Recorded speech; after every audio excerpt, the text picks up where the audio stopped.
Let me pull up the story. While I'm doing that, I'm gonna let Red come on up in here. Red, you ready? Come on. Oh, hey, put my pistol away. Thank you. Yeah, hey. What were you saying about the kids? Right. Hold on. Let me make sure this is what you say. Okay, hold up. Right. What you say? Okay, hold on. Wait a minute. Stop. Shit. You know what? Okay. All right. Let me share the screen because I like I said, I've got to play the news story. So that It's 11 o'clock. Do you know where your children are? Apparently. how about that? Okay. You know, they said they were supposed to be bringing that back. It doesn't matter. Exactly. Okay. All right. Can y'all see this? This is the news story. Hold on. Dozens of police teenagers moved from group of teenagers That's the remix. Teenagers moved through parts of Philadelphia tonight, disrupting traffic. Dozens of police officers responded to the crowd, which initially gathered at the Findlay Rec Center in West Oak Lane at around 7 o'clock. Police say the crowd, comprised of hundreds of teens, then left the area and began jumping on cars and running into traffic. They also attempted to break into stores, but officers stopped them immediately. I saw a bunch of them like playing in the main street while cars are coming back and forth. Where some pouring waters on the other people. That's all you saw was this in one. the middle of the street, which is not good. Street are for cars, not for kids. Additional officers were deployed to disperse the teenagers, and they eventually left the area. Bullshit. Okay, here's where this is. Wait a minute. I have a question. The biggest Philly is, right? Go ahead. As big as Philly is, was that the only woman they could find to ask a question?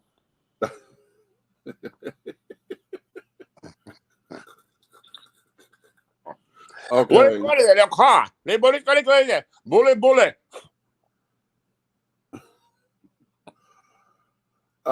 Listen. She sounds like peanut butter soup and hot dogs. Go ahead. Don't say peanut butter soup and hot dogs. Okay.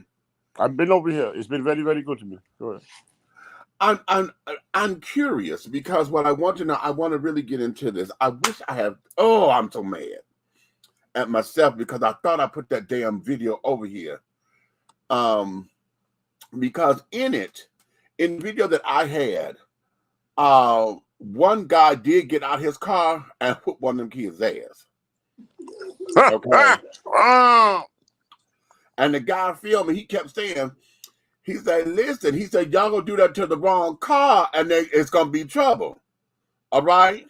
And about 2 minutes after he kept saying that, honey, that's what happened. Okay. And I thought it was a gang fight. No, the guy got out his car and jumped on one of the guys, and the guy filming it, he's sitting there saying, he said, that's your partner. You're not gonna help your partner out? Instigating shit, right? Okay. But nonetheless, that happened. Okay. Then it went over into more, and right at the time of the fight was when the police started coming. Okay. And then the guy started showing the helicopters over the area and this, that, and the other. But my question becomes, when did this type of behavior become fun? See, I'm going to add this on to, wait a minute, do I got the other video? I don't think I put that other video up here. I don't think I put the other video in the queue. But, you know, coming out of the car world and carrying on and dealing with all of that for those who do the fucking donuts and shit in the middle of traffic, when you interrupt everyday world because you sitting up here on this kick, I'm trying to understand where in our brain cells did we decide to say that that's normal behavior for kids? But hold on. That's acceptable behavior? Did you hear what they said? It sounded like all came out of that youth center. Yeah. So something went down in that youth center that pissed them off, and they rallied up. Okay, let's talk about it. It had to be. Think about it. Uh-huh. Everybody comes out of the same building and start running across people's cars. Right. So where's the directors from the youth center to say why did they disperse all at one time? Boom. Okay. Here is part of this whole thing with me. Wait a minute. Did I put this up here? Did I put this damn video up in here? Because I'm loading up videos and I want to make sure that Catch a cold. W.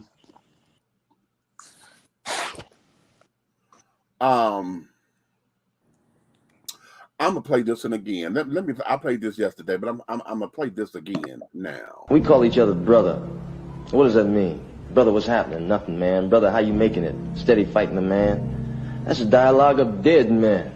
Here we are, continually shooting each other down. That's what the pigs want, for us to keep ourselves divided, instead of seeing and doing what we can for the young brothers and sisters coming behind us. We are here smothering each other. Brothers killing brothers. This has got to stop. It's only a matter of time before we go. We go either dying of pneumonia in some cold building or dying of an overdose of shit or wine in a gutter, or they shoot us down in the street. All of that is immaterial. If we have to die, then let it be so that the language of the young brothers and sisters coming behind us can be the dialogue of living men. Mm-hmm. Again, that's from a 1972 movie called The Final Come Down. 1972. This is 2023. And we still having the same dialogue. Who was that speaking? That was Billy D. Williams. I thought that's who that was. Looking like one of the Jacksons. Do you want my arm to fall off? Yeah. Okay. I'm really having a problem. Like you said, no one, as far as the story is concerned, no one has gone to talk to any of the directors of the youth center. Where are all of the adult supervisions and carrying on that should have been there? Why did it take so long for anybody to call the police? You know, when it started to get out of hand, everybody got a damn phone in their hand. Everybody got a phone in their hand. They too busy trying to get the tragic video. Okay. Because you best believe, for something that big to happen, it's 100 videos floating around. Of course.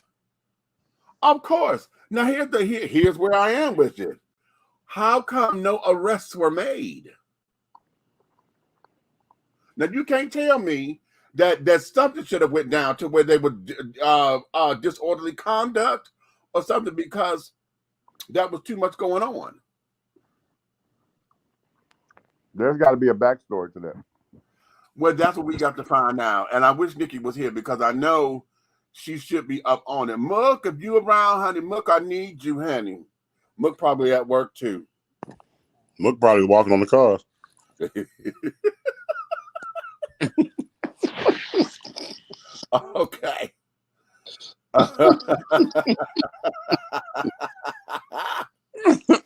Okay. Yes, I love it. Okay. I love it. Okay. So now, but here we are. Okay. Here we are as the older generation. Okay, we are considered to be the elders now. We're not the senior citizens yet. That's our parents. Okay. So parents are the senior citizens. We're the middle-aged children and carrying on. They're still rallying for our kids and blah blah blah blah. Our children are now the young adults of America. Okay. we need God like we never needed him before. Is that part of the problem? Because Let me play this clip first. Let me play this first. But I was going to play it yesterday. But this clip here may answer a couple of things. Where is it? The black conservative backlash to African spirituality is so disturbing. If you don't want to engage in African spiritual practices, then just don't. But to use the Bible and religion to convince people that practices that are life-giving to them are leading them to destruction is gaslighting. To demonize something that brings life to people without harming anybody else is demonic in and of itself. Why can't we just let people live? If white evangelical Christianity is enough for you, then just live with that. But demonizing the folk who want to do something different is trash. Y'all out here making whole curriculums to demonize practices that sustained our ancestors before we were ever introduced to Christianity.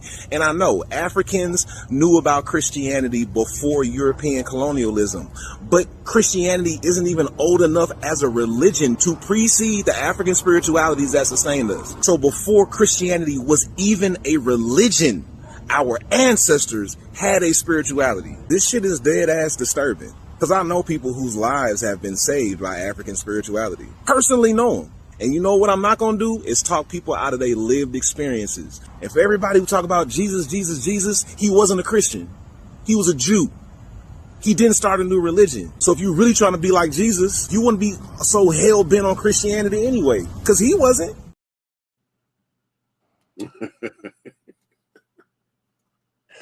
Everybody trying it. Nobody's buying it.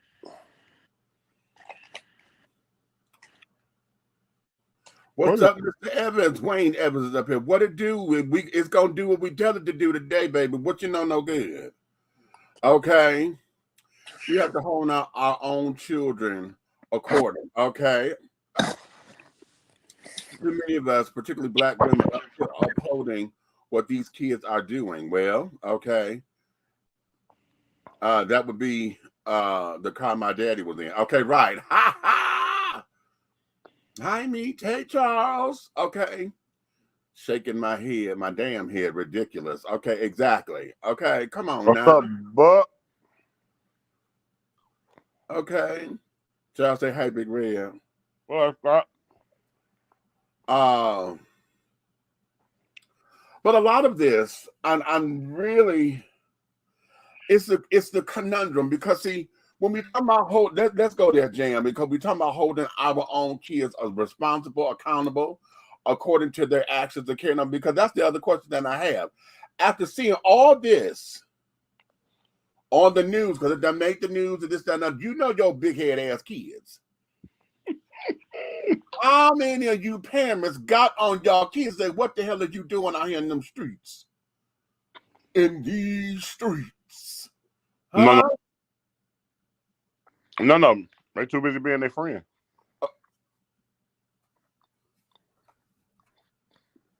I'm not looking at you, damn it. I'm not looking at you.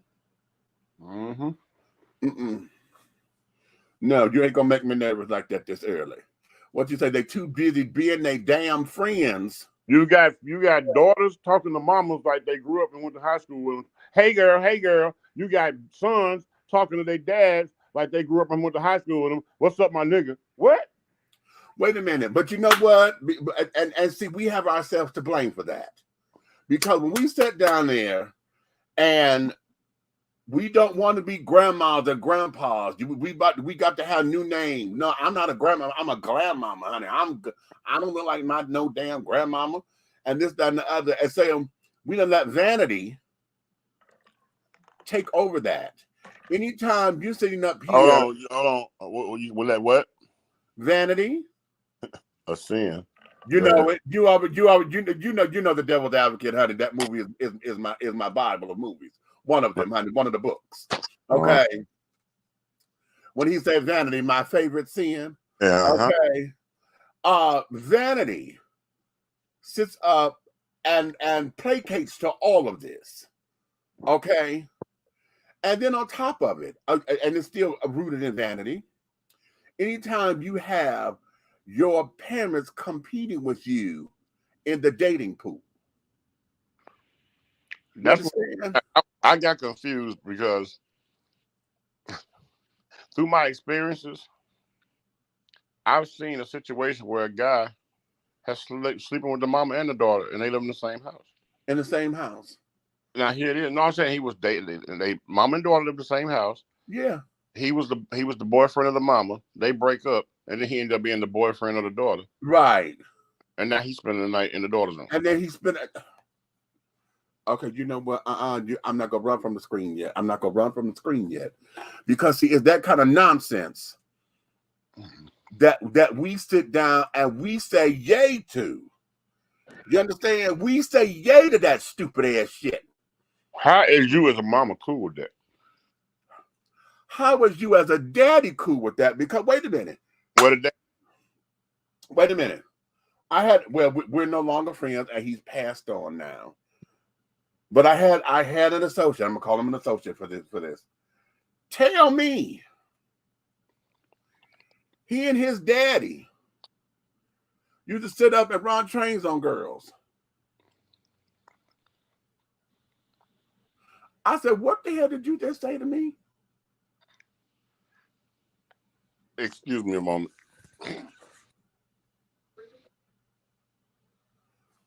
Wait a minute. Yeah. Yeah. That's the Wayne song. Which then Marion Cunningham would have snatched my ass from the backside. Okay, exactly. Okay, and we're not talking about Mrs. C on Happy Days neither.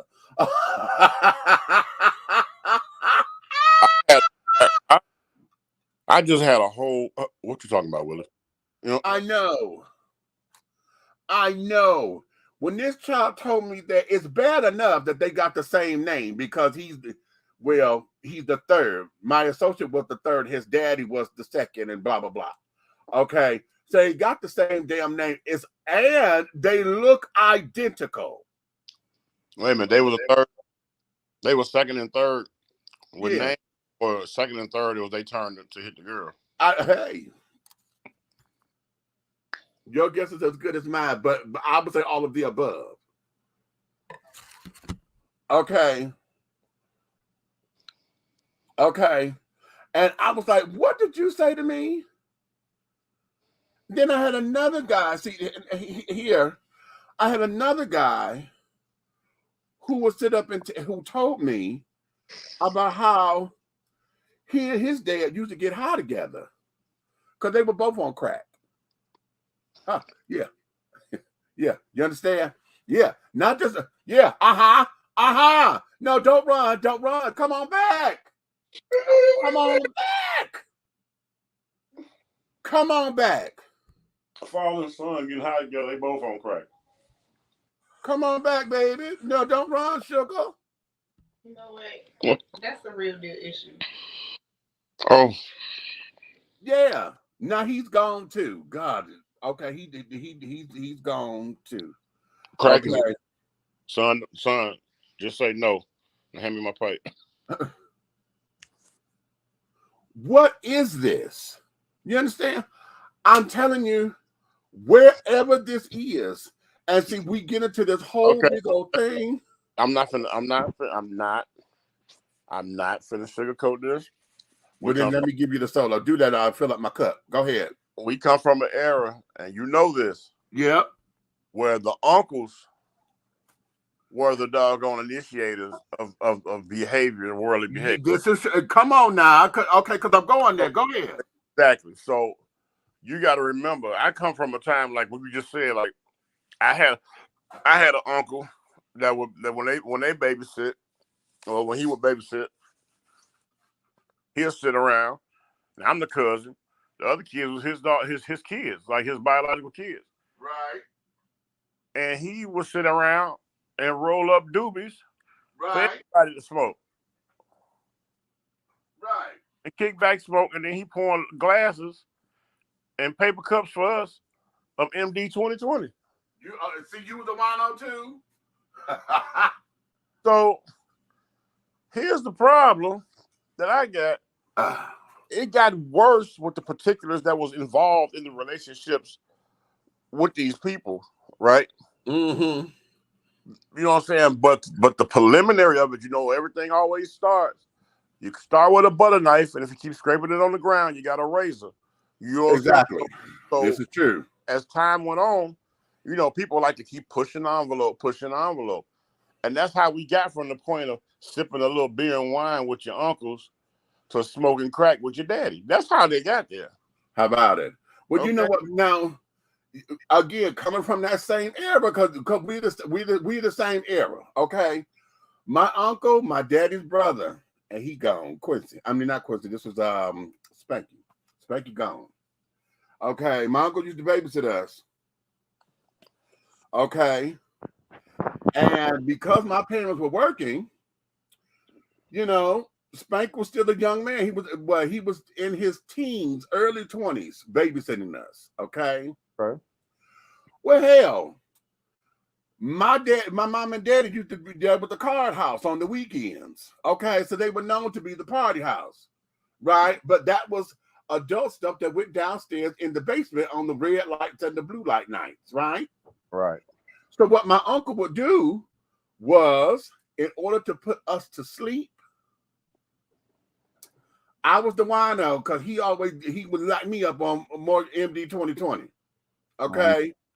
My brother, he would give him a contact and would blow the weed in his face. Oh yeah, shotgun. Yeah. Mhm. Okay, the shotgun, baby. All right. That's what Uncle Billy used to do. He'd give every one of us a shotgun, make us line up, and we little kids don't know no better. He'd give us shotguns and then sit there and play the real cool music with the little blue light on, and we drinking MD 2020 thinking we doing something. Next thing you know, we waking up next morning. We don't know what happened. Right. We don't know what's going on. Okay. But see what got, I'm gonna tell you, as I got older, I'm gonna put my business out there. Okay, look, as I got older, right? I had a lady hitting on me, an older woman hitting on me. Mm-hmm. And she literally was hitting on me, and it was kind of, it still bothers me today, but she was my uncle's girl. Like, that was his girlfriend. Right. But she used to be cool and want to, you know, be nice to me and take me to the mall and get the hottest new, you know, Jordan sweater that I wanted or whatever for my birthday, that type of person.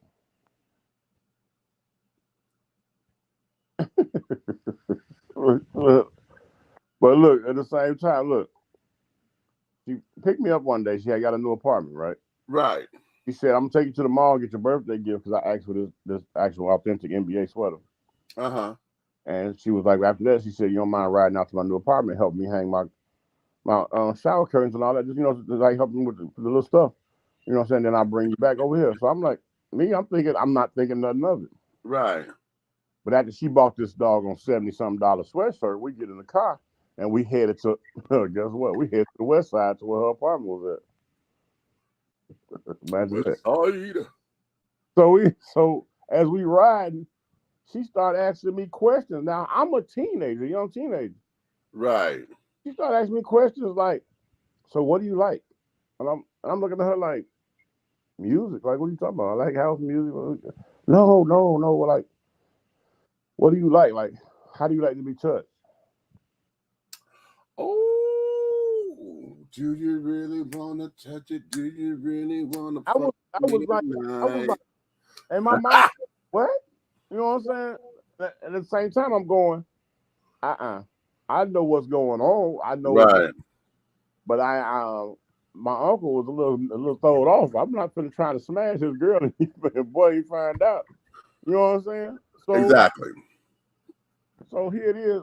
She kept going on and on, and she was, you know, just talking like, you know, I was like, oh, and I really didn't know how to answer, so I kind of was changing up subject. We get to the house, so she ain't saying nothing. You know, she opening up all the little stuff she bought for the apartment. So when she told me to come in there, could I hang the thing? You know how you're young, you stand up on the side of the tub, and you hook the rings around the pole, right? Uh-huh. When I stood up there, give me a reach around and started rubbing me, talking about, "You like that?"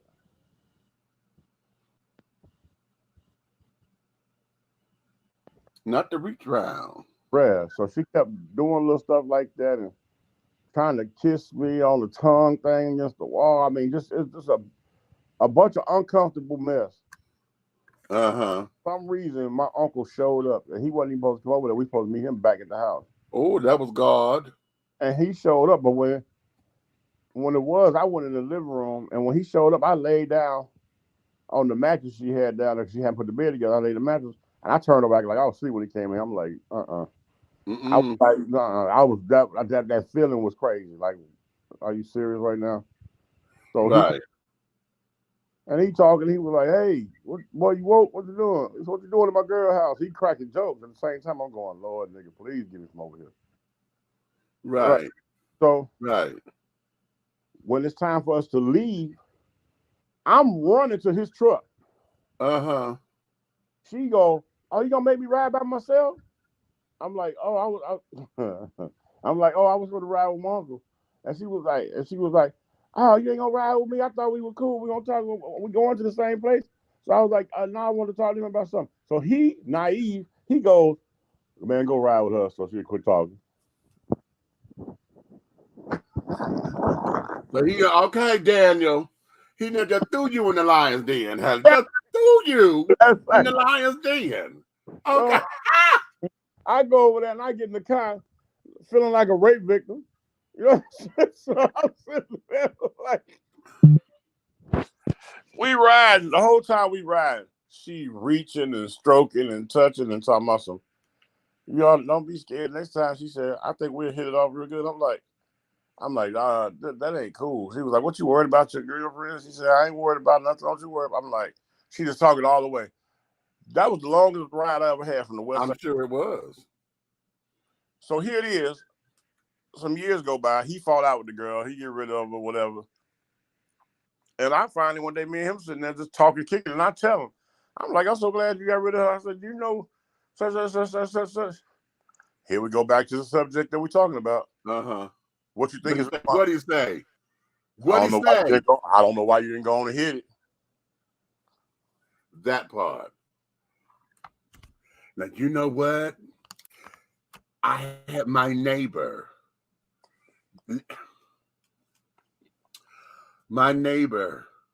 2 houses down from me.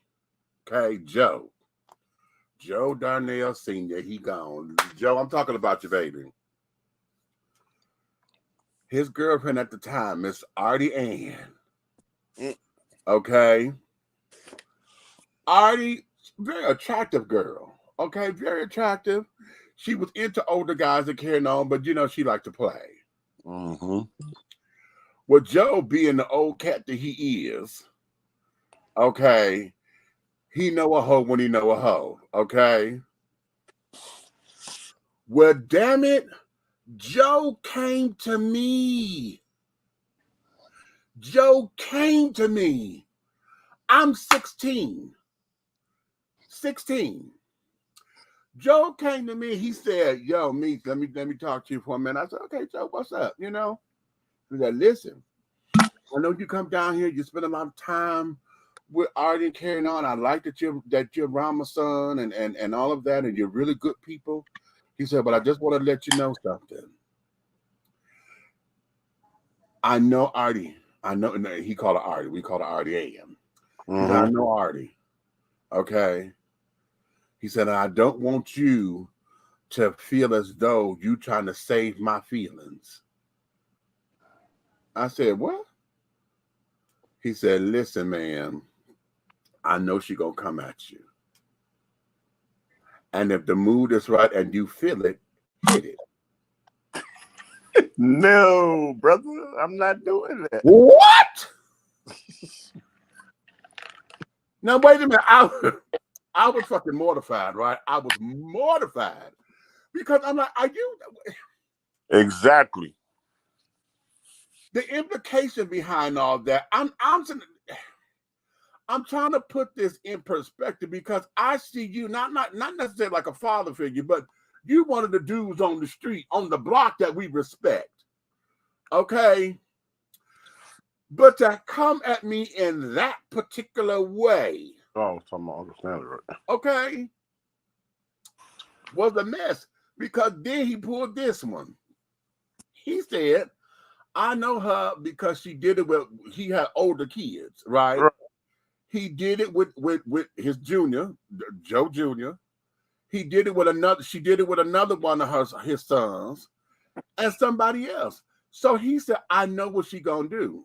She said, and you know, I wasn't this big, but you know, I was 16. Y'all saw my prime picture. Right. Okay.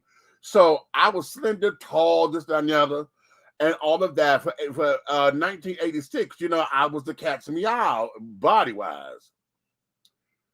But he told me she gonna try you, and God damn it if she didn't. But the thing it was, I hadn't completely come out the closet yet, you know, but I was doing my thing at that time. And with the way how she hit on me, it was one of those that we were doing once because she's real good at bulletin boards and all that kind of stuff. And I've done that.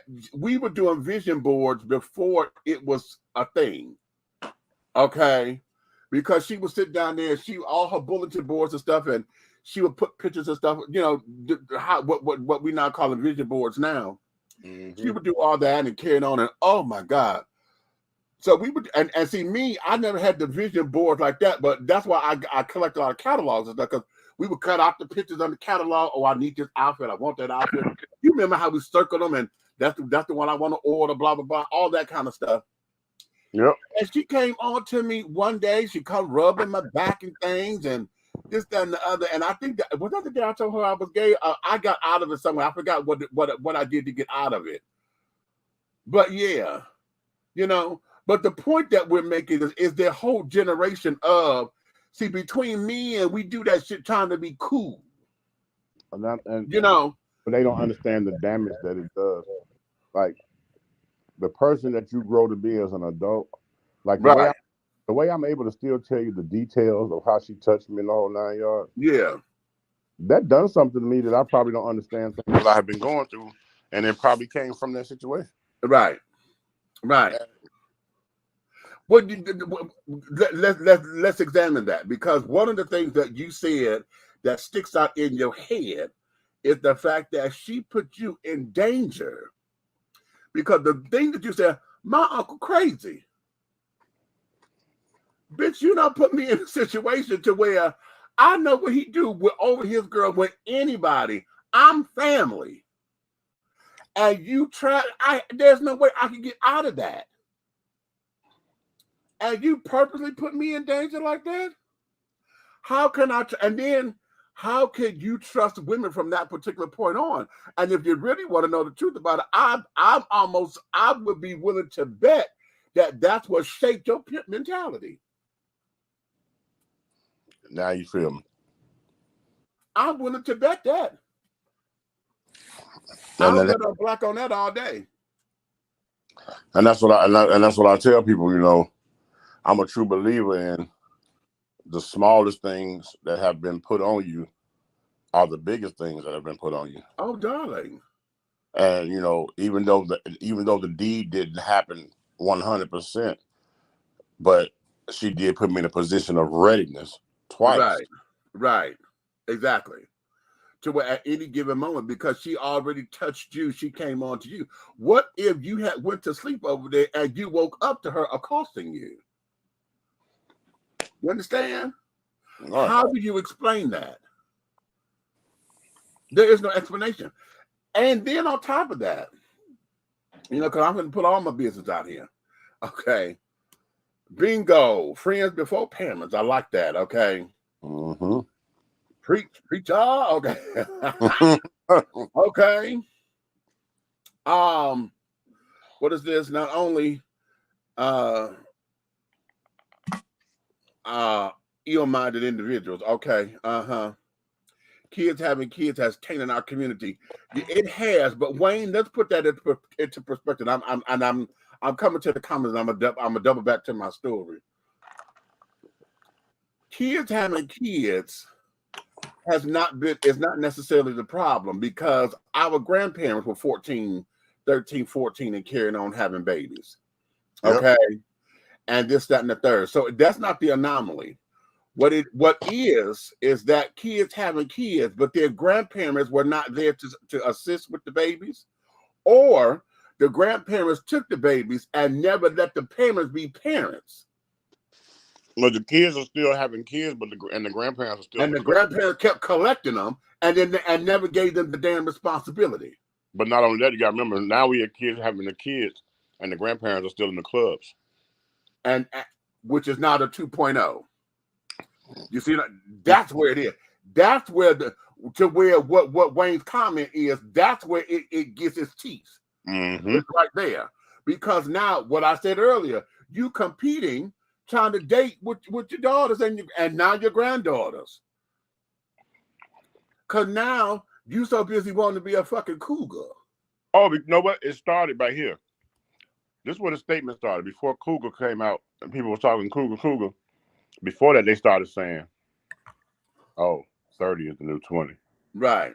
Oh, 40 is the new 25. Right. Right. Right. You know what I'm saying? Right. Start making them statements right there. Right. And then I'm going to take, you know what? Lord, it's okay. Transparency. Look, I go to the military. At 18, I turned 19 in the military, right? In boot camp. Uh-huh.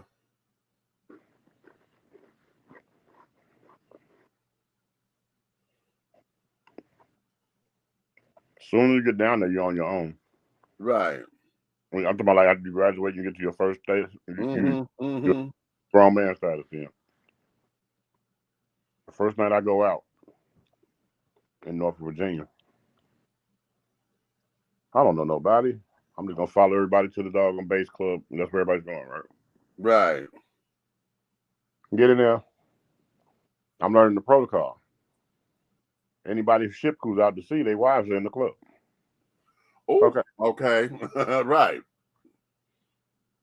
Sit down with some ladies. They buying the first round of drinks, and they like, oh, we never never met you before. You knew him. Oh, okay, all right, well. The conversation and the situation is going so smooth. You feeling like pimp of the year because everything is going in order. Mm-hmm. To put it long story short, my first evening out at 19, ended up having a serious Ron Jeremy session in a canopy bed that belonged to a 7-year-old with a woman that was 43. Not the baby's canopy bed. Y'all ain't in the baby's bed. I think that was the move to not be in your husband's bed because right. On the way out, I see a picture of a sailor. I'm like, who is this? She said, that's my husband. He out to sea. Oh.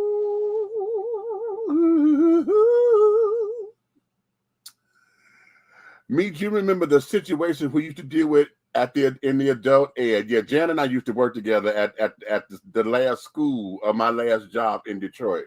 Okay. And that helps me double back to the point I was about to make. Because I got caught up in being the good uncle, if you will, with one of my students there. Okay. And what I did was, which would have cost me my job had they found out. He was a young cat, and I don't remember his name. And now that I'm thinking back on him, he looks like my son, Kieris, now. Okay. Mm. Damn. Wow. And he was on the, he was out, but he was new. Okay. Brand new. And he was coming to me to talk and this, that, and other. And I'm trying to guide him because we're talking that was 2006. So I'm trying to steer him in the direction to make sure he's calm and carrying on and this, that, and the other. Well, I forgot how this conversation came up. We got to talk about a porn. And I had one of my favorite ones, right? And carrying on. And he begged me and begged me and begged me to let him have that tape. Make him a copy of that tape. Make him a copy of that tape. Oh, come on. And I mean, really beg me. And in my head, I thought that I was doing a solid, if you will, by being that cool uncle. You know what I'm saying? And I end up giving him a copy of that damn tape. It was right after that, child, that I started sweating bullets up until I left that damn joint, because I was like, I don't know what happened. The same associate that I was talking about that ran trains with his daddy, he and I were living together. And I told him what I had done. Of course, he blessed me out and carrying on, talking about how stupid I was and blah, blah, blah, blah, blah. But in my head, you know, I'm sitting up here trying to be one of the guardians and the gatekeepers. Right. Of trying to keep this young, fresh gay mind. You know. Wait a minute. Did you say, wait a minute? Yeah. Boy, your way with words is you know. But I'm saying all that to say, you know, that yeah, we all and we've all probably done it not as maybe I would say a vulgar act like that, but somewhere along the line in us trying to rationalize some stupid shit, we've been there. But at the same time, not taking accountability for it and then not correcting it later is where we fall into play. Right. And how we, you know, down the line, the boy ended up leaving the school before I did. I think he dropped out or something or another. And carrying on. So then when he left the school, it became like, okay, good. I like a sigh of relief for me. At the same time, though, I don't know what happened to him as far as, you know, again, what you say, that little piece could have done whatever. Never. You know what I'm saying? Now, you're talking to sex is my addiction. You understand? I know what that is and carrying on. Don't know what that tape would have done if that could have started him on a porn addiction or whatever.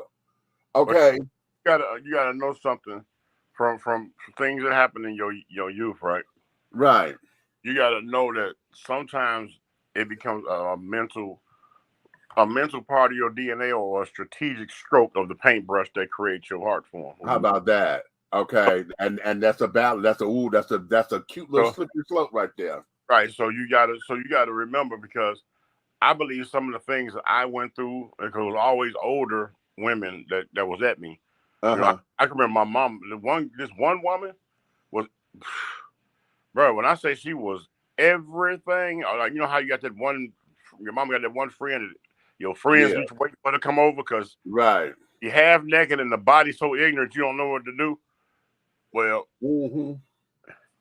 she was one of them ones too that tried to give me some when my mama wasn't looking and got caught and got the hell beat out of her. But because my mama had them Essie Lorraine hands. So,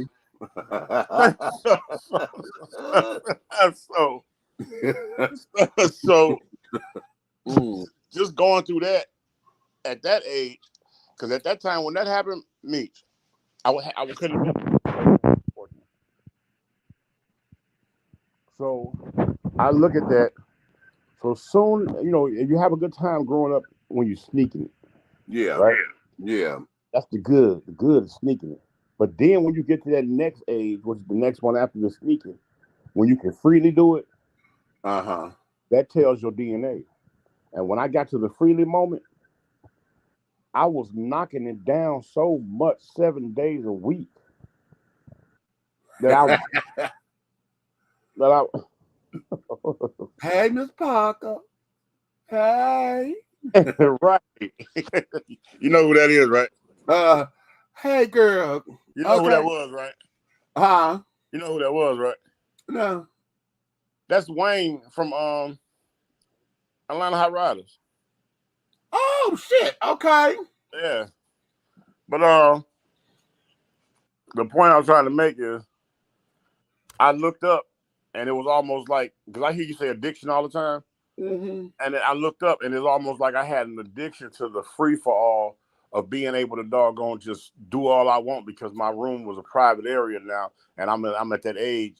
But I didn't realize that even at that age, you can do too much, because I was on a run one time, and on the ninth night, same girl though. It was just so fabulous. I couldn't stay out of it. But it was the ninth night in a row. Got it down there, and right before things was getting ready to settle, my phone rings like 2 o'clock in the morning. Like, who the heck is calling me? And I answer, and it's my uncle. And he says, "Hey, you got a girl with you?" I said, "Yes." Why? Oh, because Mama called me and she said, you're doing a little too much. You can come to the other door, and I'll give you $100. You can go and take her to a room tonight, because it's just been every night. So evidently, whatever I was doing, the noise was coming through the vents. You know what I'm saying? So at the same time, how embarrassing is that? I pay rent. Right. Wait. Wait. Oh, now see, you got a phone call. I had my sisters knock on my door. Oh, I had to put a lock on my door to keep them from coming in, because the same thing. I'm at home with Mom and them. Now my mother's room and my room shared the vent. We on the same fucking vent. See, okay. That's when I found out she and I make the same noises. Bitch, that's crazy. You your mama's child.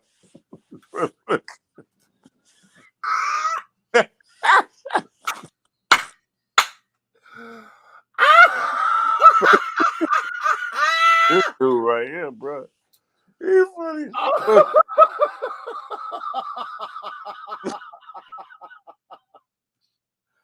I said, Lord have mercy. I'm Lorraine's child, honey. Anywho. But you know how embarrassed that was, because I know that it was my grandmother that called him. That called him and said something, yeah. So now I have to explain to her, like, hey, there's some family stuff going on, you know what I'm saying? Let's just go get a room or do something, whatever.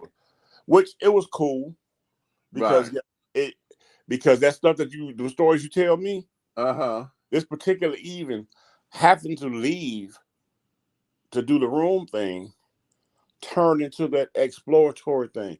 It never got a room. It ended up on the rocks at the beach, on a park bench or down the High Park. You know, and it ended up outdoors on a slide. Right. All this happened in one night.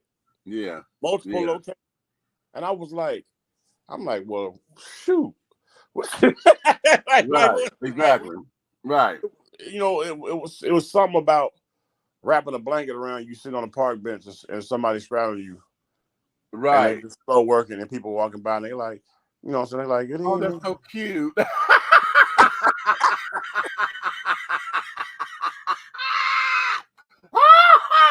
Right. Not knowing, honey, that you're thrusting. Okay, living. And they, oh, that is so cute. They're such a cute couple. Thank you, darling. Right. And that's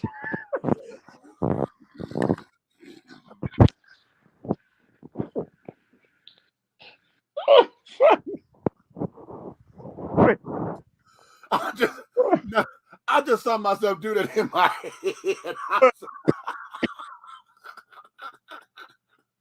But let me tell you something funny though about that. Hey, they got these parking lots, right? Right over in the bougie area where the high-rise condos is. And the ocean, I mean not the ocean, but the lake front is right there. So you park, right? And if you park and face the car a certain way, your back is to the lake. So nobody's on the lake at 2, 3, 4 in the morning. So your back is on the lake. She's on all fours inside the car. You got 10 women. You sitting on top of the roof like this, like you people watch. Right. And you just hello. Hello. it's funny because folks, we know how white folks out in the middle of the night with their dogs. Yeah. They walking so they were like, "Hey, how you doing?" You like, Right. ah, Right. Okay. Like you start watching and start gazing and shit. right. You know, hello. Yes, Jesus. Yes. It's a beautiful night, isn't it? Yes. Yes. Okay. In more ways than one, honey. Oh, thank you. Well, I just said that's weird because maybe that incident happened, and like I just said, it goes to what I'm saying. Like small things happening lead to DNA experiences, Right. and that right there, I never thought to do nothing. I was gonna be wilding out outside, but Right. guess what? You can wild out outside till 6, 7 o'clock in the morning. In the morning. Hello. You'll keep that $100 in your pocket. They get you to go to the room. Okay. Okay. Thank you. Thank Say you. no more. Okay. You understand? Oh, but now this is us reminiscing on us being young men, teenagers, and carrying on, Which calls making the best of a situation, asserting our adulthood and this, that, and the other out of what this is. out of what we were given, we were taking what we were given, and Right. But Right. But you can't do that with these kids because they're not taking the good advice from us. They don't even take advice from us. They take, I can do what you can do. You know what I'm saying? Exactly. And do it the way you did it, thinking that it's gonna work. I got a 9-year-old that when we have a conversation, adult conversation, I catch him every now and then, and he'll say, you hear what you said? I don't know what I'm looking like. Why? What? Boy, what? Yeah. Like, why are you so comfortable commenting on adult conversation? On adult conversations. Yeah. Yeah, because we have created spaces where kids are adults are just, they're not even kids anymore. They're just adults in training. Yep. That's You it. know what I'm saying? And we're not allowing them to have their imaginations. A number of things have, what we have gotten out of is having kids get out of the room when grown folks talk. Mm-hmm. You know what I'm saying? When we come from that era where if it was an adult conversation, there was not a child nowhere around. Honey, they went to go play and carrying on, and y'all did what kids did and carrying on. And we always have make sure somebody go check on them every now and again to make sure they ain't fucking up nothing. And we get back into the realm of things. I tell people right now, this is what I think should go down when you're raising children right now. Mm-hmm. Mandatory 8 hours outdoors, no battery operated objects. How about that? No electronics, 8 hours. I don't want to see you. Right. That's how we did. You know what? Well, wait a minute. Now we got to put parameters on that. We got to put parameters on that because that worked for us. I don't want to see you. You better be home before the street lights come on. Right. But now, we are post-Atlanta child murderers and carrying on, and we are in this era where folks like to snatch kids up and the candy things still work. But at the same time, okay, that's GTA and Hey Girl Hey. Right. That's exactly what Grand Theft Auto and being a friend. Hey Girl Hey. Right. Okay. Boom. Okay. Man, I don't even know if kids even know anything about games anymore. The kind of stuff that we did. About kickball and we had played all the hand games and relay racing and hopscotch. I don't even know kids that know that kind of stuff anymore. It turned the hand clap and the slap games they was doing, like you see girls outside doing it all the time. Yeah. It done turned into hips on TikTok. You getting ready for the strip club. There you go. Okay, but then there you have it. Right. Like, where is it that you are shaking your hips and you still got a whole piece of thick skin between your legs? Right. Right. What are you doing? Yeah, you're right. It has become the twerk contest. Yeah. That's it. Yeah. You acting like you so, oh, mommy. As soon as mommy gone, turn around and work. And then you don't believe it until somebody accidentally send you a video of your child. yo baby. Okay. Yo baby. And Okay. here's the moment of truth. Do you give a 5 or do you high five? Okay. Okay. And that creates the future. Boom. Okay. Boom. Wait a minute. Let me get these comments, honey. Let me go to these comments, baby. Let me go to these comments. Okay. Unfortunately, we don't recognize women as predators the way we should. Now, that's real good, Jan. That's true. That's true. A heavy discussion. Same associate I was telling y'all about before. In fact, after school, Jan, I don't know you were there, but you wasn't in on this conversation. I don't know. Do you remember Stacy, the guy that was the head of security? Stacy Davis. He was a basketball player and carrying on. He and I was having this conversation about going out, right? And we were talking about from a gay man and a straight man perspective, to where how when we go out in the cluster, okay, gay men, you know, I'm a mother of a house. So when I'm with my folks, bitch, if you getting lucky, called a piece of trade or whatever, bitch, you better bring him by this motherfucking table, okay? Because I need to know identity, description, you know, in case something go wrong. Officer, he went that way, okay? That kind of shit. Stacy sat there and said, "Man, nah, I'm out with my boys or whatever, and I happen to get a lick. What the fuck I need to tell them for?" I said, because women are just as dangerous. They set men up all the time. Oh no, I just take my chances. Nah, fuck all that. Nah, I'm cool. What I need to check in with my dudes for? I said, see, it's that kind of shit right there. I said, now it's one thing for you to say, nah, I'm not gonna do that because me and him got the same taste in women or whatever, and I may be jocking somebody that he may want. That's a whole different conversation. See, all that tough thug, all that macho stuff. Let me tell you something, man. This is a message to y'all. You meet a girl, and you think you can dip off and not tell your boys because you're a grown man, right? Yeah. Okay. Well, if her name is Peggy and that's not her real name, you may not be able to sit down the next day. Shut up, fool. You know what? I knew you were going there. I knew you were going. I heard that one coming. I said, he ain't gonna go there, Jesus. He ain't gonna go there, is he? He ain't gonna go there. He ain't gonna go there.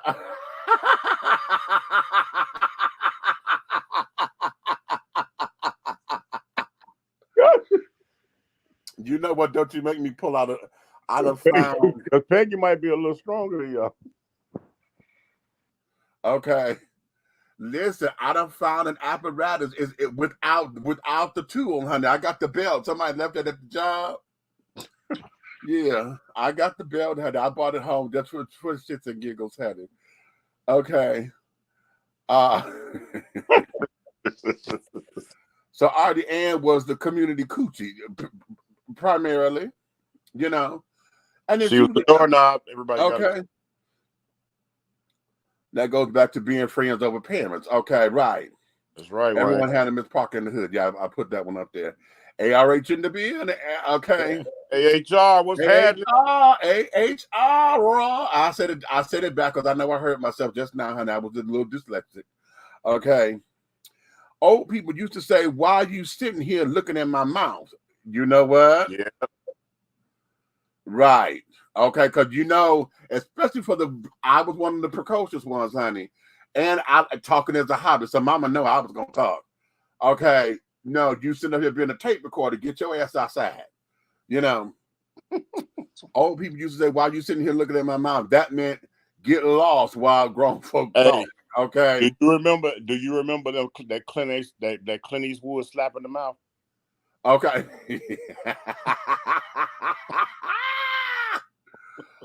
Most kids today have a sense of entitlement that is beyond belief, along with no respect for self or anyone else. Now, you know what? Let's unpack that, Wayne. Come on, Wayne. You're right. Because when we say no respect for self, that's going to be subjective, because right now, the way how they see themselves, they are being respectful of themselves, because everything is about selfishness. Everything is through their minor eyes. And I'm not going to limit their experiences, because that's the one thing with young kids that we tend to do as old folks. I think that their experiences don't mean nothing. We're living in a different world, and we got this thing called the internet, where they are exposed to everything in real time right away. So their experiences have weight. We got to learn how to respect that weight and learn how to help them unpack it, because they're too young to accept it and to ascertain it all at the same time. But at the same time, we have to show them what self-respect is supposed to look like, because they're just accepting any old thing, because now they're still trying to make up the rules as they go along, and we have not given them rules of engagement. But see, let me tell you something, Meech, and this is something I said I always wanted to do as an experiment, because you got a lot of people around here that think they are parental gods. Right. And they the ones with the worst children. Right. I always said, and you can't never get nobody to respond to this post.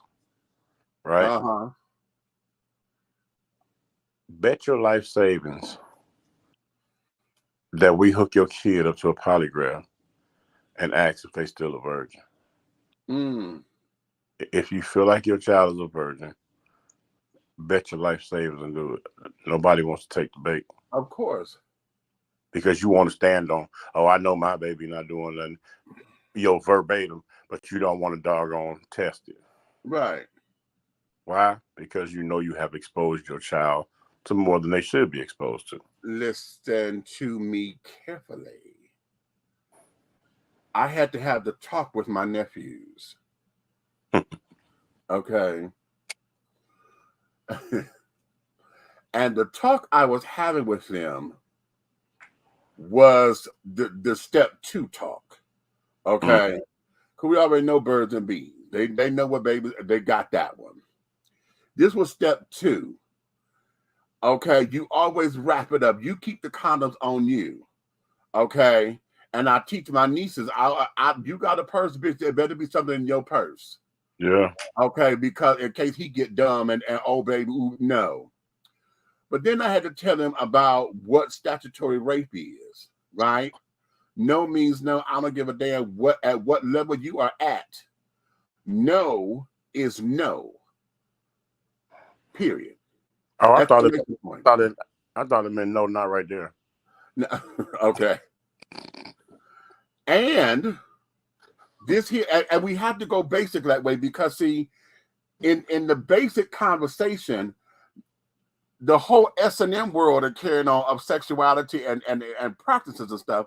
Y'all, I don't think that you're into it yet, because hell, that's a whole advanced shit. Okay, man, you don't use that word when you deal with these generations. I know, but then here's where it was, because I knew that my nephews were already sexually active.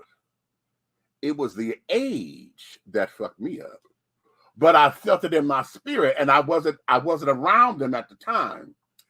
My nephew, when he told me, I was in New York, and then I had moved here.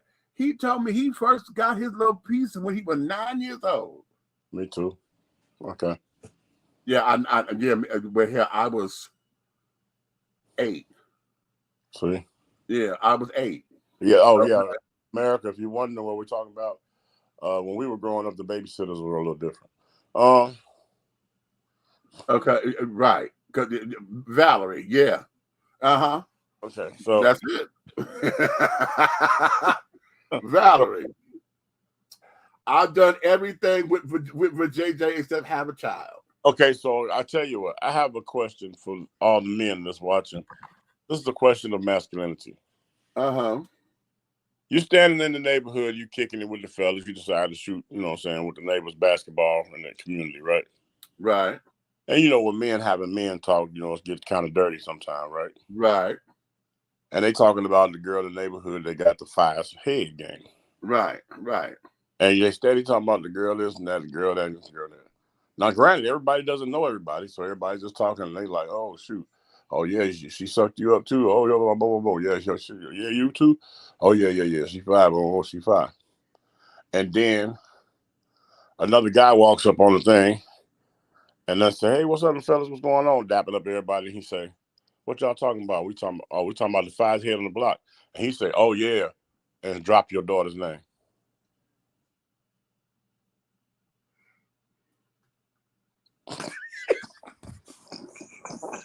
Now what? Now what? So who mad? And why you mad? But in reverse, if it was your son knocking down the females, talking about he Right. getting, and you talk, and then somebody walk up and say, hey, what's going on? Oh, we talking about Shawty that's knocking all the doggone bad chicks down. Like, who was that? And they say your son's name. He's like, yeah, that's my boy. Like chest stuck out. Chip off the whole block. Yeah. Yeah. That's what we do. Oh yeah. That's what we do. Yeah.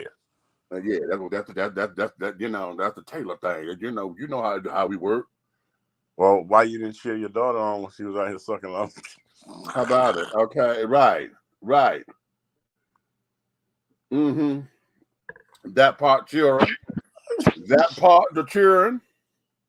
Well, we got social media is the devil, and that along with the hip hop artists and their songs are destroying the black community. Okay. Excellent. You want to take it there? Let's go there just a hot second. I wish they would teach girls no and go home. How about that? You pack your shit up and get the hell out the door. But okay, now Hodge, let's go there now. Let's go there too. Because here we are with the whole idea of where that borderline rape culture come into play. You don't tell a man no. A man gets all hot nutted and bothered, and then he want to get physical. And now she got to fight her way out the house and this, that, and the other. And a lot of times she end up just acquiescing because that's the only way to save her life and for her not to get hurt. You know what I'm saying? So now it becomes, well, it was consensual, but it was consensual by force. It was, or by coercion, or by fear, because you just got huffing and puffing. But you can't prove it, and that's where we are. So then now we have a situation and an experience that's tearing us up here mentally, and then here's where it is on top of it. Now, damn it, I know it started off forceful and shit, but damn, the dick was good.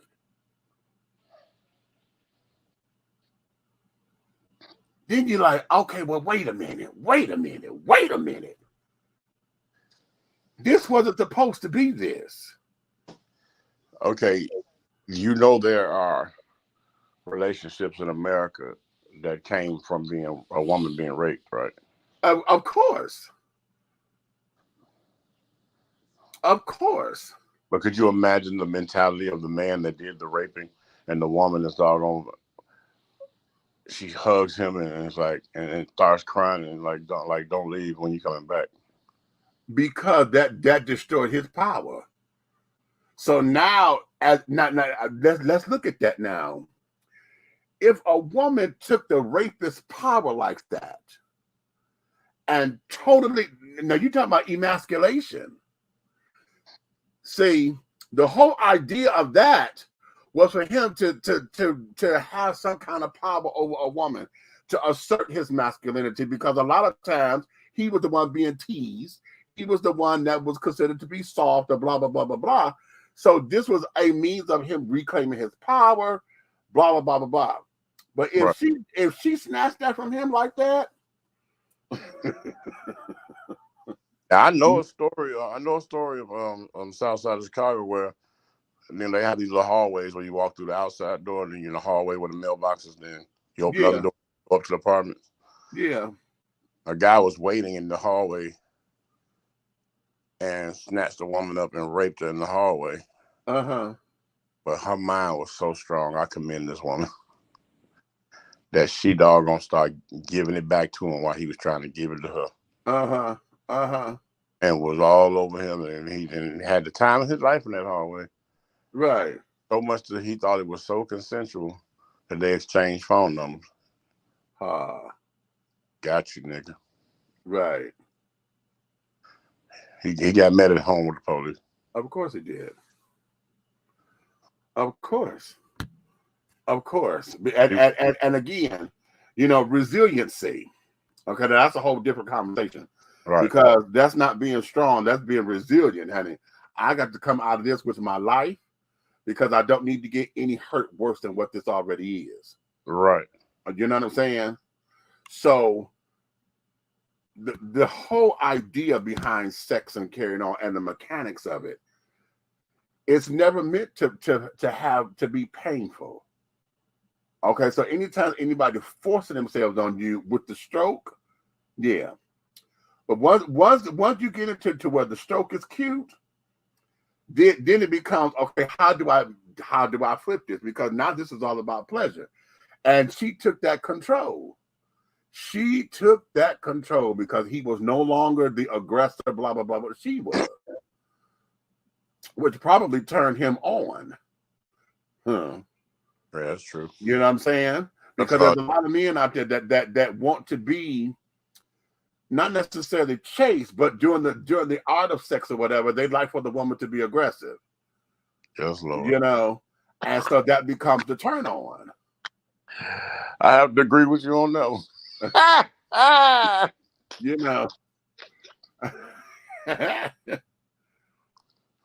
Yeah. So, you know, it's the whole thing. And see, that onion will start to blossom.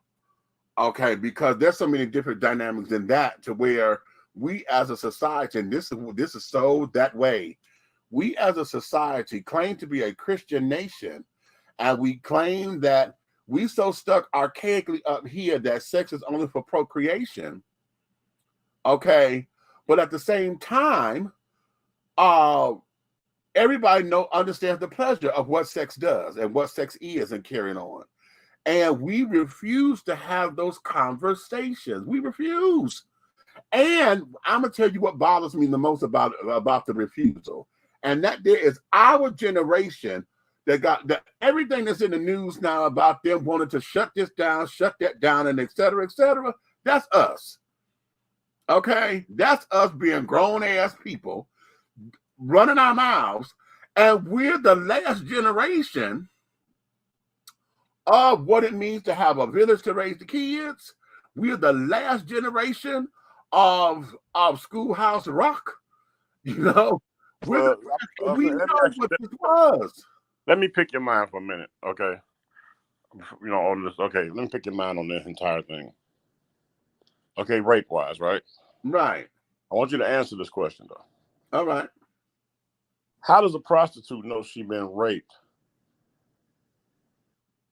And is she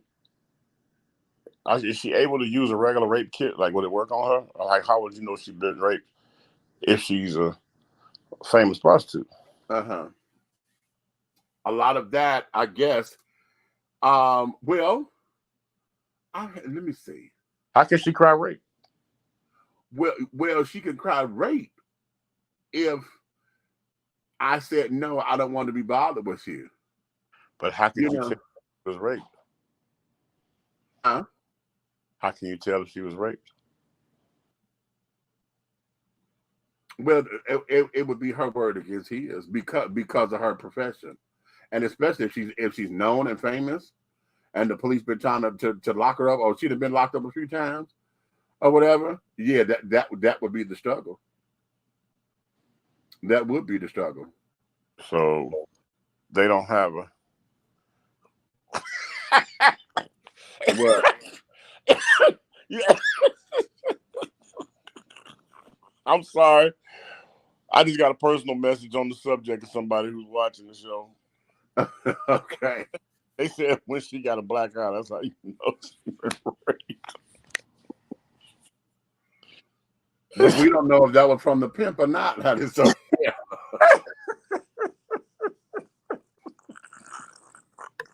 Okay. Hey, man, if you don't cut it out, go to bed, Wayne. Wait a minute. He said, take notice of how hip hop has changed the narrative from fun songs to drugs, material-ish, disrespecting women, and running up on ops and trying to kill their ops, BKA drill music. Okay. Gotcha. I was there when hip hop started, born and raised in South Bronx in the 70s, and I no longer listen to hip hop because of where it gravitated to. Well, here's the thing. It ain't hip hop no more. Listen, I'm going to tell you, the whole idea of hip hop and carrying on, when it changed for me, was what? 1900, and was it 83 or 84?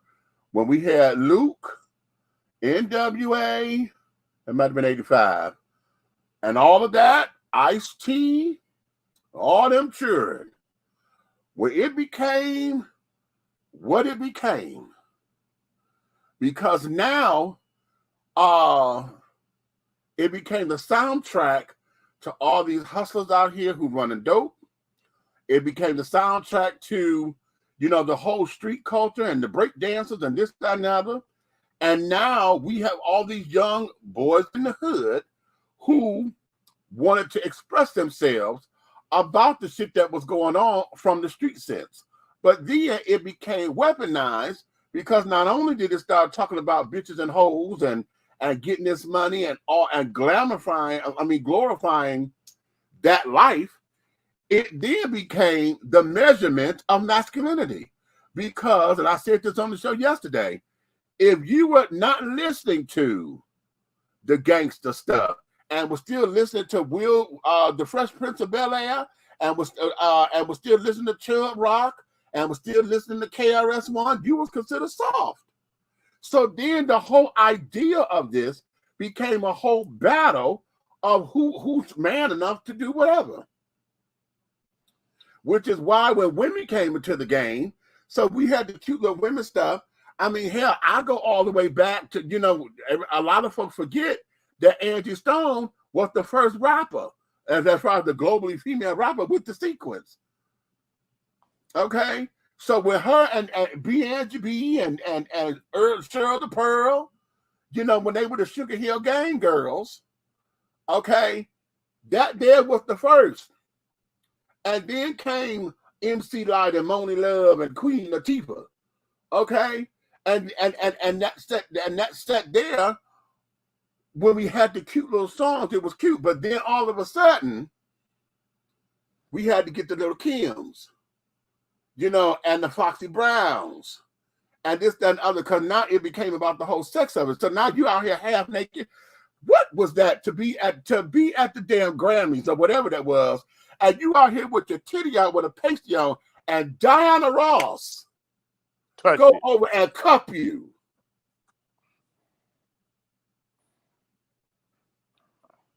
Well, I'm not mad. I'm jealous.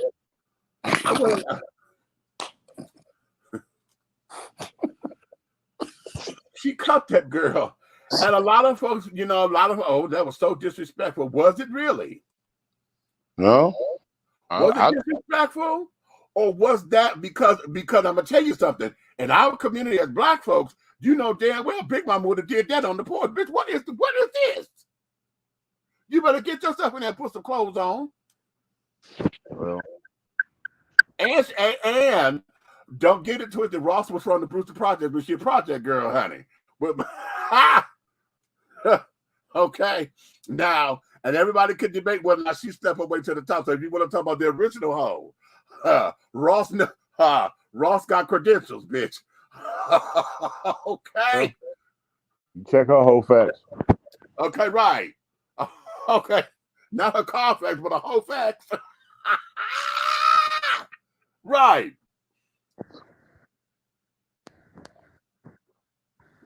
Oh.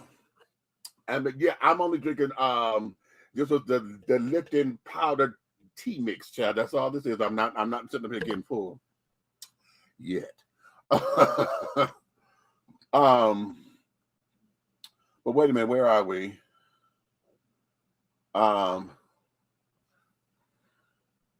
On a side note, that is. Okay. So, you know, a lot of what we are dealing with now,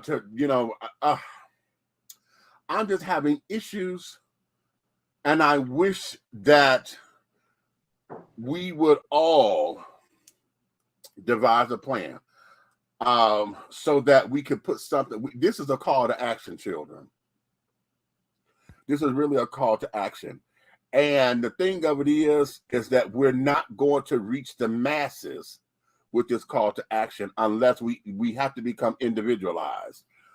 You have to start, number one, start in your house, because my nephews, listen, when it became popular for everybody, you know, we were doing the do-rags, right? When we would our finger waves. Right. But we didn't have do-rags all motherfucking day. We didn't wear do-rags all day. We did not. The dope dealers did, because that became their little sign. They had the do-rags on with the gold chains and the Adidas jumpsuits or whatever. That there, no. We did not, parents didn't play that. You take that do-rag off, especially when you were in school. No, that became like a hat. You take that off. When my nephews became of age, and all of a sudden I'm seeing them walking around with these damn do-rags on their head all day and wanted to sag their pants, they'll tell you. I should call them. They will tell you. Uncle Michi will come into town. What the hell is this? What is this? Oh, it's just a do-rag. How come you ain't combed your hair? Oh, no. I'm setting my ways. That needs to come off. Oh, did he drop his call? Uh-oh. Something done happened. He's gonna come back in, y'all. Okay. So I'm just having a real issue with that. And then in this day and age of us being us, you know, those of us who have made it to be over 40, and I'm gonna say over 40.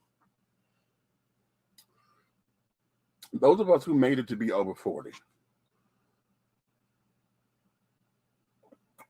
Where and how did we drop this ball? When did we drop it? Why did we drop it? Okay, are we afraid of the responsibility? Are we afraid of the commitment of raising kids? Did we give up? You know, did we give up on it? What did we do? What did we do to that seem as though we have thrown in the towel? Or is it the fact that we have the few that have become the narrative for the many? Is that what we have here? Do we have that the majority of us are taking care of our families, and we just got this hand few, you know, that have become the narrative that speaks to the whole? Yep. Okay. And if that's the case, how is it that we change the narrative? How is it that we balance this out? Because we all know that, you know, we're not going to be clean, because people are people. So what is it that we need to do that's going to offset or at least balance out? Because we know if we are that bad, we know that there is a good equivalent somewhere to where it balances out. May I give you a small semantic summary answer to that question? Go right ahead. First, we have to all stop having our own directives. You understand what I'm saying? Okay. If everybody was on the same path and on one accord, one direction, and one goal, like-minded, Right. do you realize how much of the pressure of life in this world they try to bestow upon us would disappear? Okay, come on, let's talk about that. You understand what I'm saying? Because how many times have you heard in our communities, not when I say our communities, that's counting every community, because we're everywhere, because there are so many people that are of the melatonin race that are professional degree holders and position holders in this world.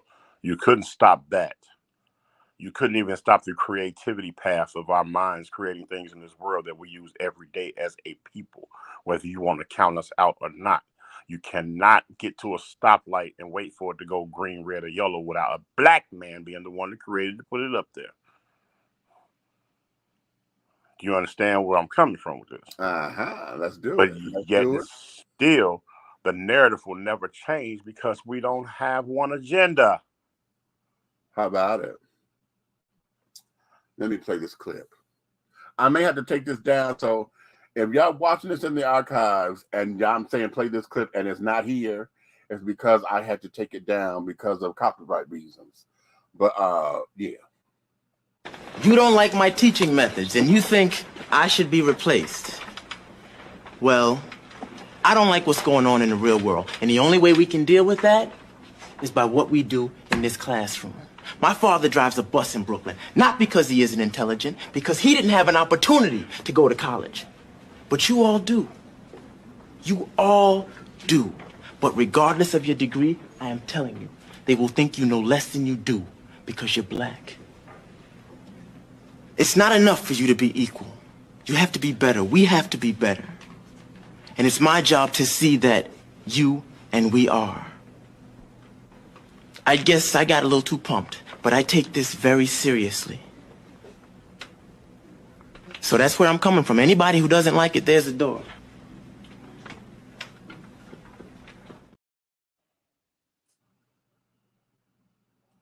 Boom. And there you have it. Okay. Mr. Dwayne Wayne. Right. Okay. And in unpacking that.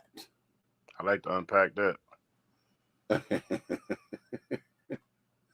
Stop cheating. Huh?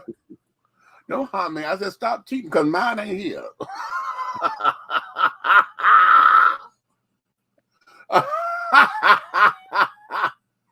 You weren't supposed to know what I was saying.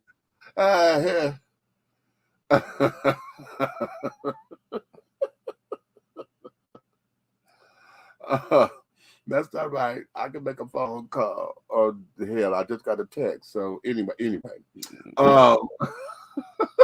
You know who? You know, I'm gonna change the theme music on this show to a Houdini song. We're gonna get some permission. You so stupid. Cause I'm a hoe. You know I'm a hoe. Right. Okay. Okay. Okay. All right.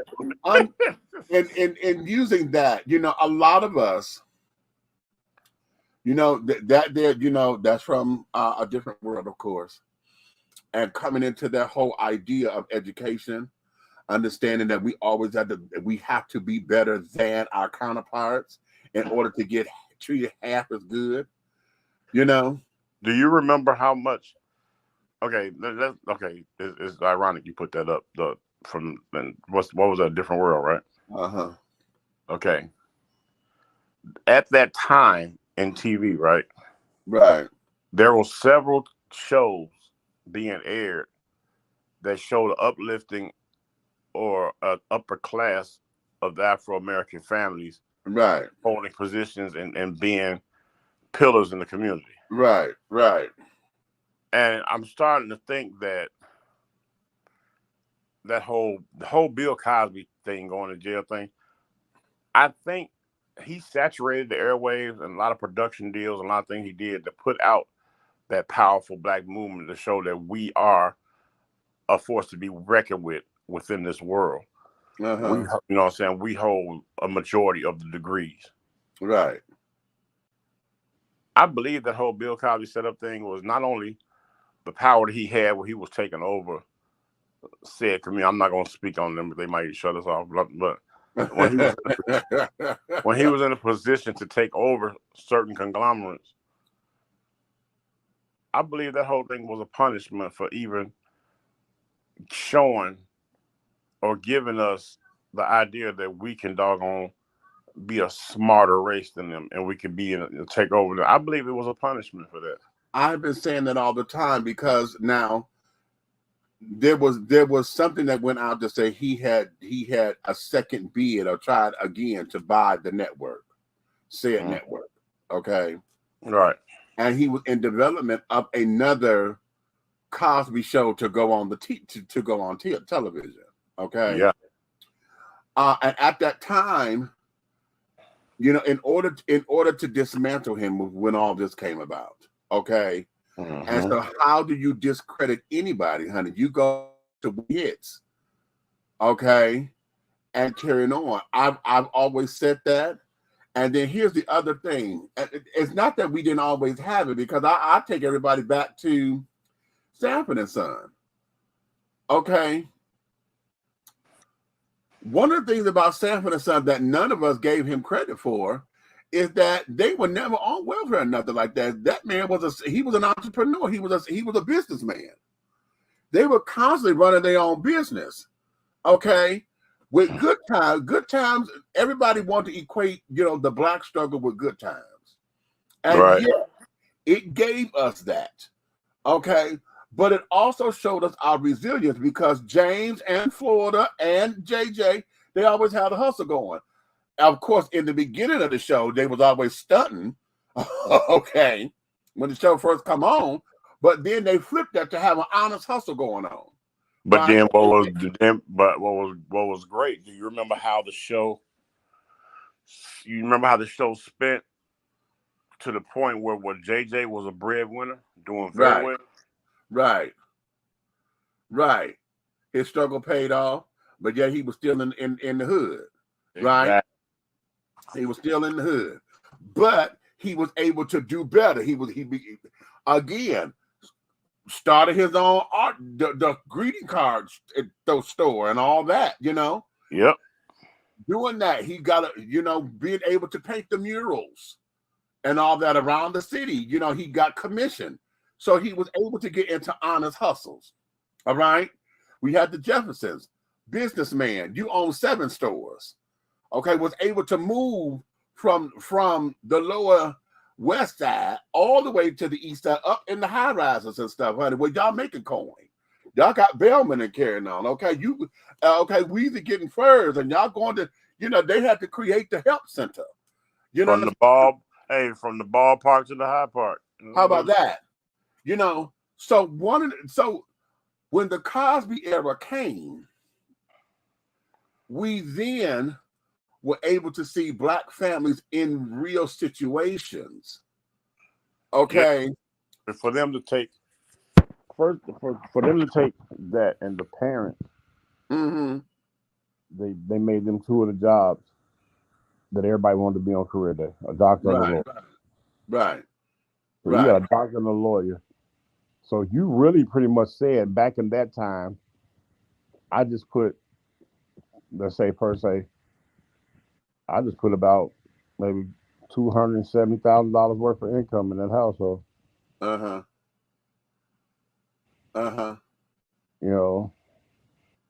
didn't like that. Right. And then what was upsetting is that now having this same conversation, when I hear black folks who said they could not accept the Cosby Show because it was unbelievable for them. It was only unbelievable because you were too lazy to go achieve what was real. That stuff was available to you as well. Right. But we have been so conditioned to wanting to have, the struggle is real. But nobody ever gave this man credit. He did a whole show on dyslexia, which was a major thing in the early Exactly. They were steering these kids in the wrong direction, calling them all kind of different things and diagnosing them with stuff that wasn't the problem when dyslexia was the problem. You know what I'm saying? And he addressed that through one of the characters in the show. And I was like, is anybody paying attention to the real meat and potatoes of what he was doing? The broken family of the military. You have an Afro-American guy that's in the military that has his own child. That's the father. He's the full custodial parent. It's showing the responsibility of him and how he's able to channel that through a newer woman in his life, and how she's able to take the responsibility of being a mom and a wife because she couldn't handle the responsibility of being in college. It was a lot of real stuff going on there. Right. and she believed in him enough to take on his children, and it wasn't the other way around. She wasn't the one looking for a man or a baby daddy. Wow, Wayne, I'm sorry to hear that. Okay. Let's see.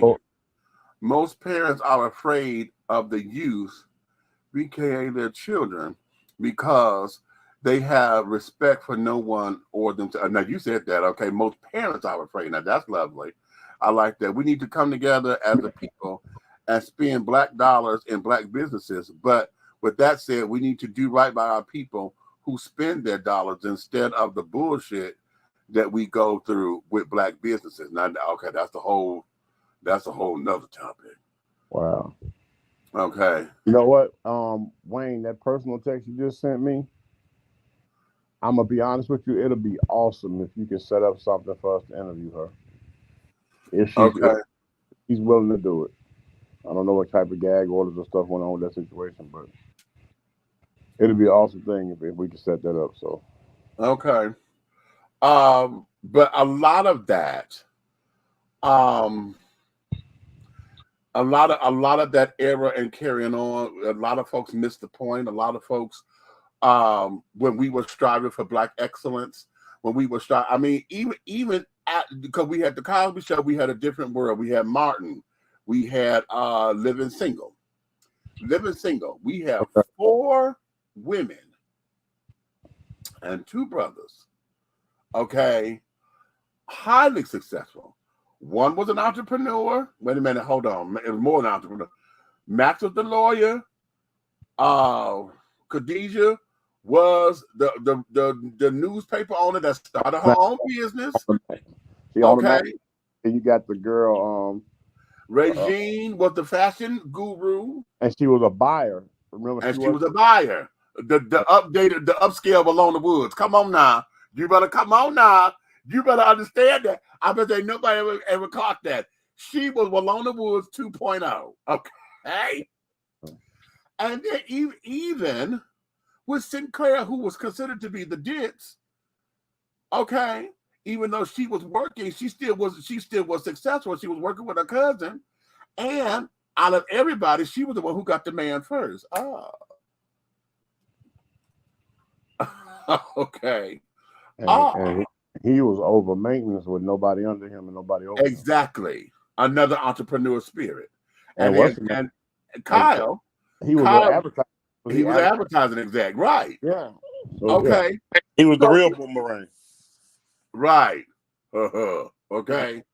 So even still,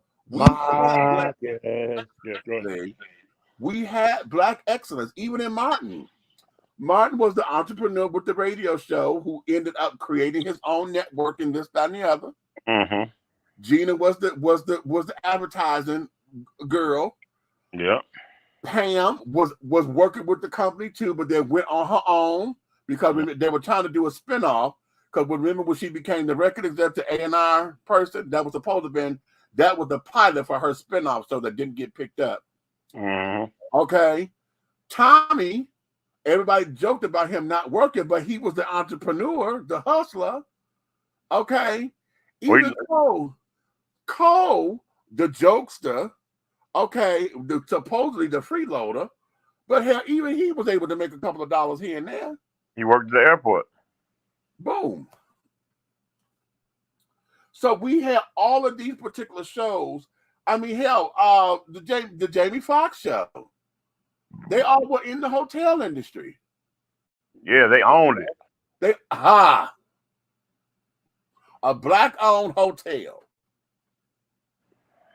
that was all black ran. And then, if you remember the way the hotel looked, the way the hotel looked. All right, Wayne, I'll holler at you. Wayne said he's finna go. He said appreciate it. All right. Peace, baby. Thanks for coming in. But if you remember, we that's how you feel. All right, let's wrap this up. Well, finish your statement, honey. I'm sorry, I lost train of thought for a minute. Oh dear God. Okay. My blood pressure went up. Oh Lord, that ain't the only thing that went up.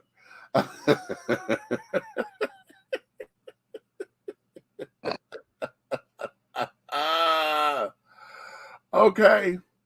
Yeah. Okay, then you know what? We'll do that. Oh, wait a minute. Before we do, let me show y'all this. Let me show y'all this. Are you leaving them?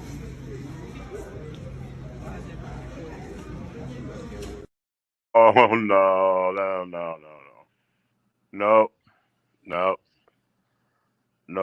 Damn.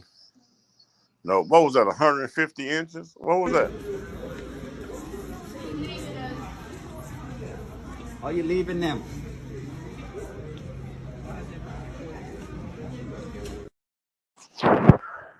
With a baby. Yeah, the baby got 36 inches of hair. Yeah, I see the baby had 36 inches. Yeah.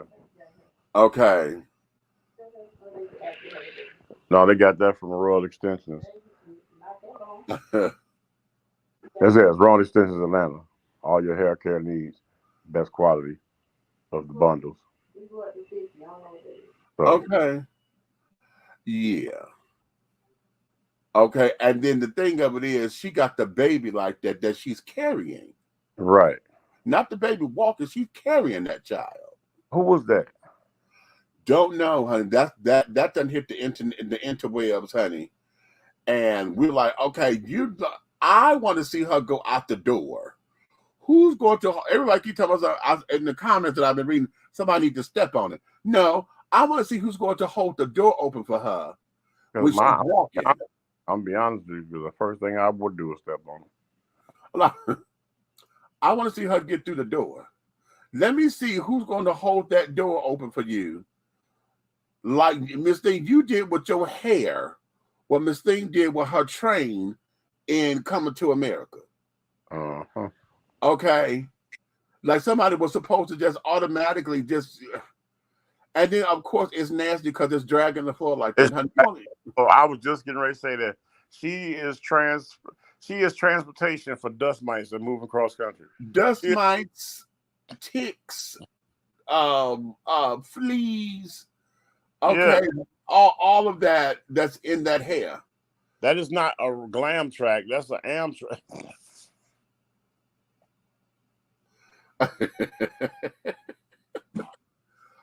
But see, we put up with this foolishness because of this goddamn internet.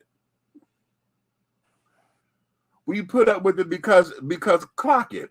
She's not the one taking the camera and doing a selfie or whatever. She knows somebody with the camera is going to do that. Yeah. She knows that. Okay. So all of that is for attention because Mr. You can't tell me that having that much hair. I can't stand that. I can't stand to see folks that got them long ass fingernails. I mean, the real long ones that look like you can't do nothing with. And then for those who want to have their toenails to match, you know, they got these long ass talons for toenails that you go get done and have them wrapped in the things, and your toenails looking like that too. You can't put a shoe on that ain't open toed. You can't put no stockings on because the damn stockings are gonna tear up. You can't do nothing. All right, today's homework is women with talent. What brand of toilet paper do they use? Ooh. Everybody get back to us on that. Terry Claus. They don't use toilet paper, they use towels. Okay, well, you know, I'm going to bed now. Happy Mother's Day to all you mothers out there.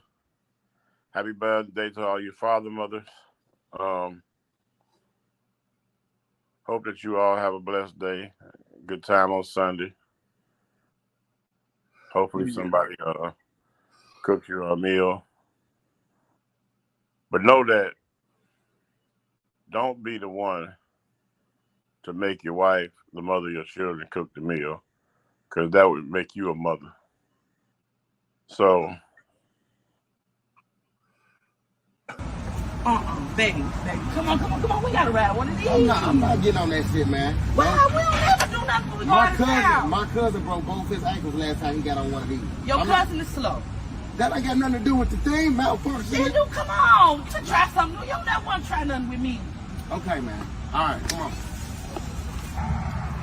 What you doing? I'm getting over here with you. No, it's more out here. Get you one. Man, it's not romantic if I get my own thing. We is not gonna be able to both be able to get out here. It's enough room for both. Come on. All right, man. Come on, man. See, we can't do this. I just always gotta leave. You don't know how to do because this ain't safe. Come on. See? Hey, No, I'm not about to be behind you. I'm a grown ass man. No, you get what are you talking about? Can you just get your own? Why do you want me? Just say it. Why do you want me to get my own? Because you too big for us to be on these together. We too big to be on here together. No, you too big. Between my weight and your nose, we too heavy. Weight limit on What's it. the limit? 300 pounds. I'm 120. Where? In your back? You always gotta take shit too far. You took now, it too you ain't had no problem when you was riding with them thickets. You thugging with your rounds in Miami, though. So why hole was round. Why you bringing them old shit for? No, because every time we go out of town, you want to act funny with me. I'm sorry. Come on, told man. you. Now, just trying to be a victory. Damn.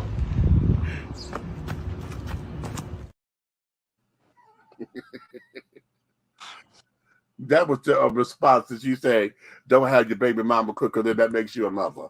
And I said, oh, yeah, okay.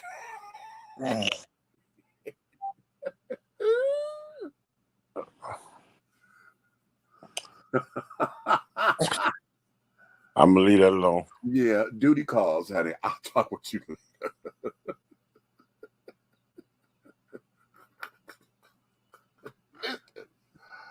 Ladies and gentlemen, okay. Oh, wait a minute. Oh, I hate when my face itches and this dang on hair trying to grow back. Lord, child. Oh. Well, yeah. You know, you got to put some of that stuff on it.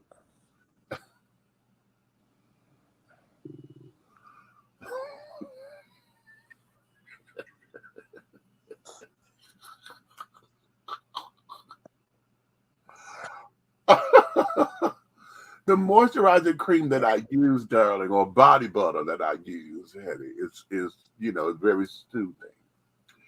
Okay, so I do, yeah. Yeah. But the bottom. Stand a facial though. A facial would be wonderful to open up these pores, honey, and then steam them. Oh, that'd be cute. Facials open up a lot of stuff around here. I'm sure.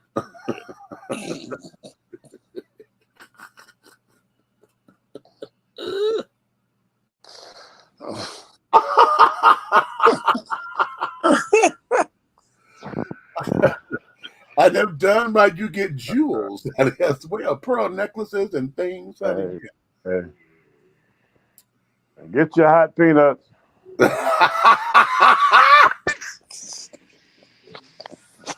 I'm not with you. Listen, Okay, ladies and gentlemen, listen. Okay. Judy is calling for the both of us, actually. Hey. Okay, hey, hold. Hey, look at that boy. You throw that arm up flex like that, boy. I got tat. Boy, look at this boy. I'm tatted up. Tat it up. All right. Okay, y'all can have it. Yeah.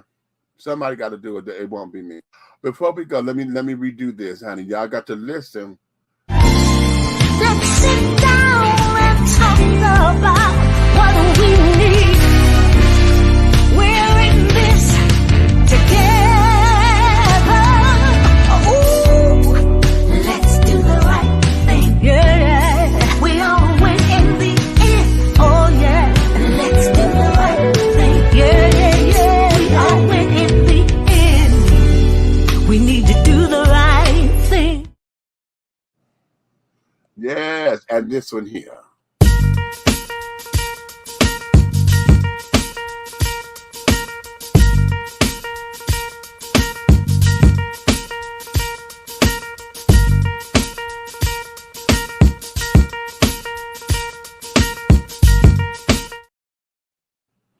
All right, children. Yeah, that's the fundraiser campaign and the promo because we do need volunteers. So y'all know I'm running for mayor here in College Park, and we want to get that together. And I got a couple people in the well that said, "Yeah, I'm with you. Tell me what we need done." So now we're just trying to get this money, honey. So we qualify in August. We need $915 in the kitty for that alone. And then we need other stuff to come so that we can get the signs and all that kind of stuff. And some people with some good shoes so we could go walking the 11 square miles of the city of College Park because I want to make sure that every door, honey, knows my name. Okay? Now, whether they believe in me or not, we'll see. But they're going to know who I okay? Knock, knock.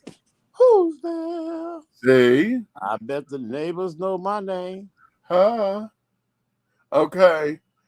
So, having said that, let me let you guys go and go on into your evening, honey. It is about to be the witching hour, darling. So it's a Saturday night. I'm sure all of you who are getting dressed to go out to go have a little bit of fun or whatever, honey, y'all are ready to go do your thing. So on that note, honey, you may finish all of your crumpets, my darlings, because the tea has been dished. And you've been dishing tea, darlings. With Big Meech and the big guy ally over there, honey. Formerly known as Big Red, or also known as Big Red. Honey, he got so many hats, but today he was Minister Lavelle Hayes. Okay. And in the absence of Aunt Nikki, honey, who was up in Philly trying to get her thing together, she would be back soon, honey, so that we can get her up in here and have her perspective as well, honey. We thank you. If you love us the way that you do, okay. Oh,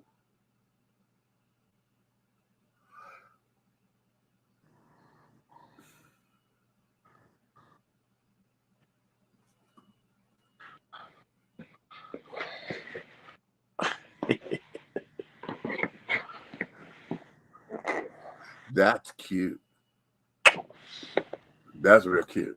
Okay, it's that color that's doing it for me, honey. You let them do that in the stage green, bitch. I'm gonna be over. I'm gonna be hateful. I would be completely hateful because usually those kind of colors don't come in my size. But I see it because you and I wear the same foot. Listen,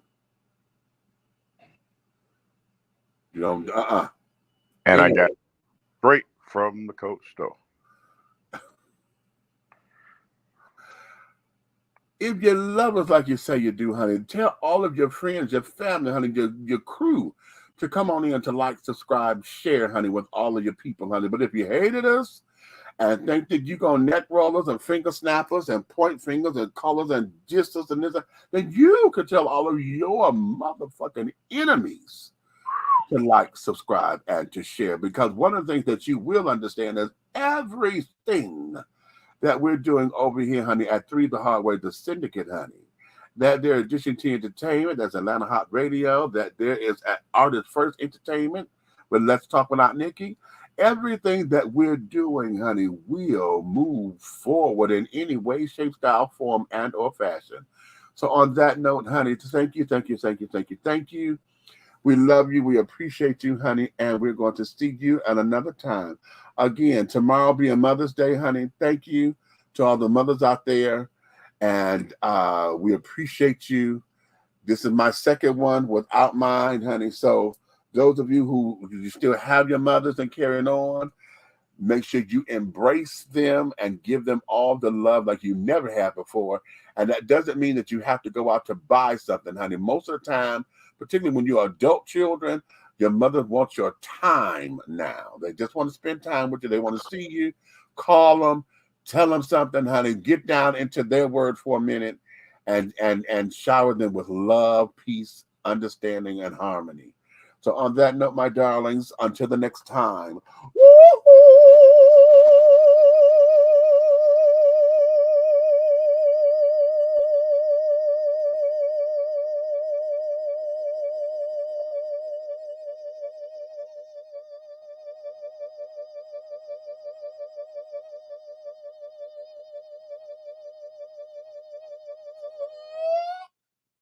Ah, And seen, I did it.